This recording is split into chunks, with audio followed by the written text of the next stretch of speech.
Hello guys, my name is Deep और आज हम लोग बात करने वाले हैं बोरुतो के 220 एपिसोड के बारे में। अगर आप एनिमे लवर हो और चैनल पे नए हो तो चैनल सब्सक्राइब करना बिल्कुल मत भूलना ताकि आप आने वाले वीडियोस के साथ अपडेट रहें। तो अब हम बोरुतो के नए एपिसोड को स्टार्ट करते हैं। तो लास्ट वाले एपिसोड में हम लोग ने देखा था कि इशिकी अपने डिटर्मिनेशन पास करता है कोड को। इशिकी कोड से अपनी विल को आगे बढ़ाने के लिए कहता है और कोड को बहुत सारे सीक्रेट्स पता चलते हैं व्हाइट कर्मा के बारे में कि कैसे वो एक परफेक्ट ओत्सुकी बन सकता है। तो कोड डिसाइड करता है उन लोगों को एलिमिनेट करने के लिए जिन्होंने इशिकी को मारा था और कोड की जर्नी स्टार्ट होती है एक परफेक्ट ओत्सुकी बनने के लिए। और जैसा कि हम लोगों ने लास्ट टाइम देखा था, बोरुतो डरा हुआ होता है अपना कर्मा एक्टिवेट करने के लिए। और यहाँ पे बोरुतो का डरना भी एक तरीके से सही भी है, क्योंकि जैसा कि हम लोगों ने देखा था, जब भी बोरुतो अपनी कर्मा सील को एक्टिवेट करता है उसके अंदर मोमोशिकी के रिवाइव होने के चांसेस बहुत ज्यादा बढ़ जाते हैं। और जैसा कि हम लोगों ने लास्ट टाइम देखा था, मोमोशिकी के कारण बहुत बड़ी बड़ी कैजुअलिटीज होती है। सबसे बड़ी कैजुअलिटी की बात की जाए तो सास्के की रिनेगान का डिस्ट्रॉय होना।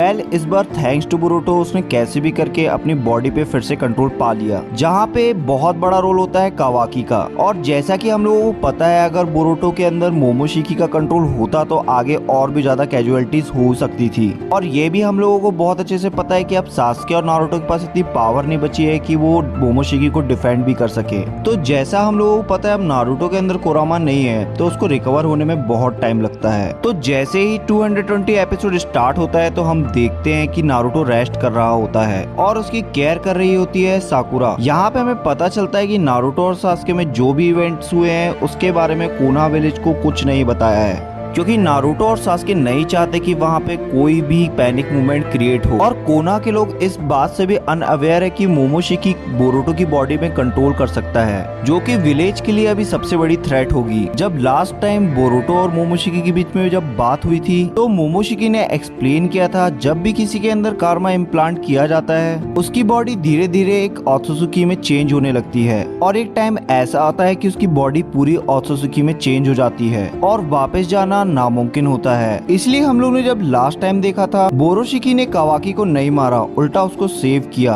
और यही रीजन था कि मोमोशिकी और इशिकी के लिए कावाकी और बोरुतो की बॉडी इतनी प्रीशियस है। यहाँ पर कावाकी बोरुतो को बताता है कोड के बारे में कि वहाँ पर जितने भी एक्सपेरिमेंट्स हुए वहाँ पर मौत को मात देने वाले दो लोग थे, वो था मैं और कोड। कोड के पास पावर्स और एबिलिटी भी है और अपना कर्मा यूज भी कर सकता है वो, जिसके कारण कोड का एक्सिस्टेंस और ज्यादा खतरनाक हो जाता है। इशिकी की डेथ का रिवेंज लेने के लिए फाइनली कोड डिसाइड करता है उस डायमेंशन से बाहर आने के लिए एक मैच्योर प्लान के साथ। बट कोड इस बात से भी अवेयर रहता है कि उसको जूबी की प्रोटेक्शन करना है। तो अगर कोड को कुछ भी सस्पिशियस नजर आता है तो वो तुरंत डायमेंशन में वापस चला जाएगा। और दूसरी तरफ हम लोग देखते हैं कि नारुतो पूरी तरह रिकवर हो चुका है और रिकवर होते हुए नारुतो तुरंत काम पे लग जाता है। और यहाँ पे नारुतो और शिकामारू हमें अमाडो से इंटरोगेट करते हुए दिखाई देते हैं। यहाँ पे वो कारा के बारे में पूरी इन्फॉर्मेशन लेने की कोशिश करते हैं। यहाँ पे नारुतो को अमाडो के रियल इंटेंशन के बारे में पता चलता है कि उसने कोना विलेज की हेल्प क्यों करी।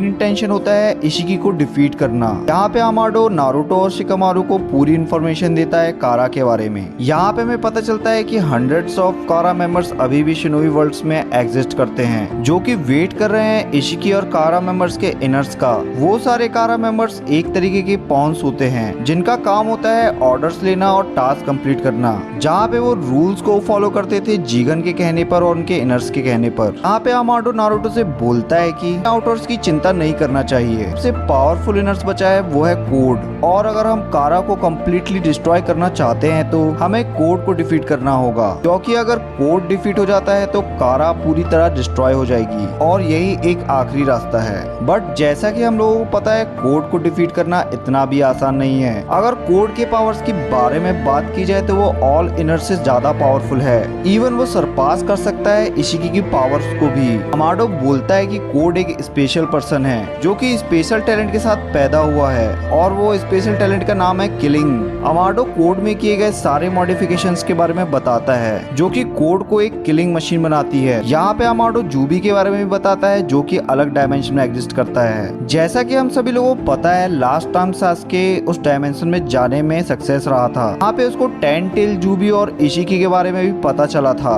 अनफॉर्चुनेटली अब सास्के की आइस डिस्ट्रॉय हो चुकी है और अब उस डायमेंशन में पहुंचना पहुंचना एक तरीके से नामुमकिन सा हो गया है। यहाँ पे कोड उस डायमेंशन को छोड़कर नॉर्थ की तरफ बढ़ता है, जो कि बोरो का एक अलग हेडक्वार्टर होता है, जहाँ हम देखते हैं कि बहुत सारी स्नोफॉल होती हुई दिखाई देती है। वहाँ पर उस हेडक्वार्टर को प्रोटेक्ट करने वाले लोग उसको एंटर करने नहीं देते। जो इनर्स होते हैं वो भी एक साइंटिफिक टूल जैसे मॉडिफाई होते हैं और उनका काम होता है कैसे भी करके उस हेडक्वार्टर को प्रोटेक्ट करना और बिना सुपीरियर के परमिशन के किसी को भी अंदर एंटर नहीं करने देना। यहाँ पे गार्ड्स कोड को बोलते हैं वापस जाने के लिए। यहाँ पे कोड गार्ड्स को बोलता है कि उसको अंदर जाने दे, नहीं तो वो दोबारा ब्रीथ नहीं ले पाएंगे। यहाँ पे फाइट स्टार्ट हो जाती है कोड और गार्ड्स के बीच में और गार्ड्स अपने साइंटिफिक निंजा टूल का यूज करते हुए दिखाई देते हैं। और जैसा कि हम सभी को पता है कोड कितना पावरफुल है, तो ये साइंटिफिक निंजा टूल्स यूजलेस ही होने वाले हैं। यहाँ पे कोड अपनी स्पेशल ट्रैप पावर को यूज करके दोनों गार्ड्स को बहुत ही आसानी से मार देता है और दोनों को मारने के बाद कोड देखता है कि डोर बहुत ही ज्यादा थिक होता है, बट कोड बहुत ही आसानी से अपने क्लॉथ से उस डोर को चीर देता है। और दूसरी तरफ नारुतो और शिकमारू अमाडो से इंटरोगेट करते हुए दिखाई देते हैं और कोड की पावर्स को एक्सप्लेन करने के लिए बोलते हैं। यहाँ पे अमाडो नारुतो और शिकमारू को बताता है कोड के अंदर लिमिटर के बारे में। यहाँ पे अमाडो अपना बिट्रेल प्लान के बारे में बताता है, जहाँ पे अमाडो ने बहुत सारे साइबॉर्ग बनाए थे जो कोड जितने ही पावरफुल थे, जो कि ओल्ड होने के कारण एक्सटर्मिनेट कर दिए गए। जैसे ही अमाडो को प्लान फेल होता है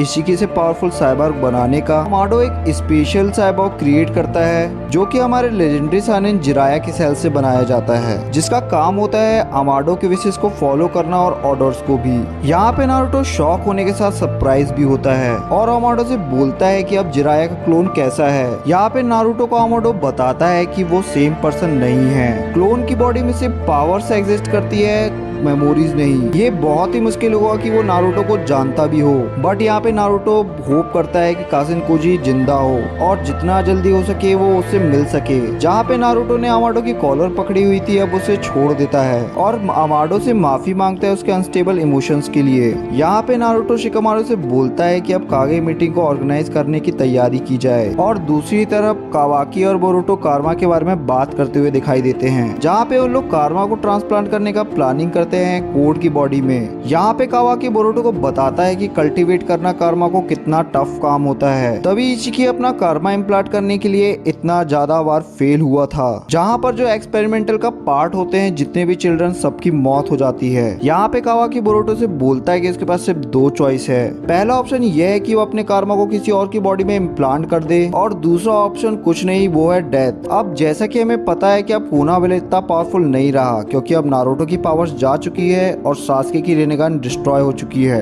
कावाकी और बोरुतो डिपेंड नहीं रह सकते नारुतो और सास्के के ऊपर। यहाँ पे बोरुतो बोलता है डजंट मैटर कि कोड कितना पावरफुल होगा फ्यूचर में, बट शिनोबी कभी हार नहीं मानते। और आगे हमें दिखाई देता है कि सारे लोग कोना विलेज में आ चुके हैं कागे मीटिंग के लिए, जो कि बहुत ज्यादा एक्साइटेड और एंथुजियास्टिक है, जो कि जानना चाहते हैं कि आखिर अभी हुआ क्या था। यहाँ पे नारुतो एक गुड न्यूज के साथ कागे मीटिंग को स्टार्ट करता है। यहाँ पे वो बताता है कि इशिकी कितना पावरफुल था, बट अच्छी बात यह है कि वो डिफीट हो चुका है। अब आगे बातें होती है कारा मेंबर्स के बारे में जो स्नोवी वर्ल्ड में एग्जिस्ट करते हैं, जो कि कोड जितने नहीं फिर भी पावरफुल हैं, जो कि पॉजेस करते हैं साइंटिफिक निंजा टूल्स, जो कि निंजा वर्ल्ड के लिए थ्रेट साबित हो सकते हैं। और सभी कागे एग्री होते हैं कोड को ढूंढने के लिए। यहाँ पे गारा सजेशन देता है कि हमें कोड को तो ढूंढना ही चाहिए, बट उन आउटर्स को भी ढूंढना चाहिए, क्योंकि ऐसा भी हो सकता है कि वो विलेजेस में रह रहे हो अलग आइडेंटिटी अपना के, जो कि विलेजेस के लिए थ्रेट साबित हो सकते हैं। वो लोग आसानी से लोगों का ब्रेन वॉश कर सकते हैं और कारा ऑर्गेनाइजेशन का हिस्सा बना सकते हैं, जो कि हम लोग ने पहले भी देख चुका है जब आओ ने बिट्रे किया था। और यहाँ पे एक बहुत टफ सिचुएशन क्रिएट हो जाती है कि यहाँ पे जिनको प्रोटेक्ट करना था अब उनके ऊपर शक करना पड़ेगा।